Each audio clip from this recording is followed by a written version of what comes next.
അവർ ജീവിക്കുന്ന, പഠിക്കുന്ന, പ്രവർത്തിക്കുന്ന പരിസരങ്ങളെ കലാബോധത്തോടെ രൂപപ്പെടുത്താൻ അവരാഗ്രഹിക്കും.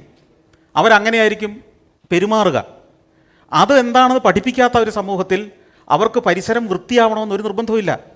കാര്യം നടന്നാൽ മതി എന്ന് മാത്രം ചിന്തിക്കും. സ്വാതന്ത്ര്യം കിട്ടിയ കാലത്ത് നമുക്ക് കാര്യങ്ങൾ നടന്നാൽ മാത്രം മതിയായിരുന്നു. ഇന്ന് ലോകശക്തി എന്ന് അഭിമാനിക്കുമ്പോൾ എങ്ങനെയും കാര്യം നടന്നാൽ പോരാ, ലോക നിലവാരത്തിൽ കാര്യം നടന്നെങ്കിലേ നമ്മളെ ജനം അംഗീകരിക്കും തിരിച്ചറിയണം, ലോകം അംഗീകരിക്കും തിരിച്ചറിയണം.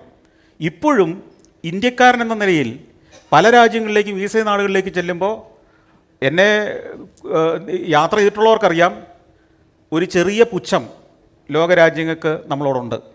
അതിൻ്റെ കാരണം, ഏക കാരണമെന്ന് ഞാൻ പറയും, നമുക്ക് വൃത്തിയില്ലാത്ത ഒരു ജനസമൂഹമാണെന്നുള്ളൊരു ചിന്ത ലോകത്തിനുണ്ട്.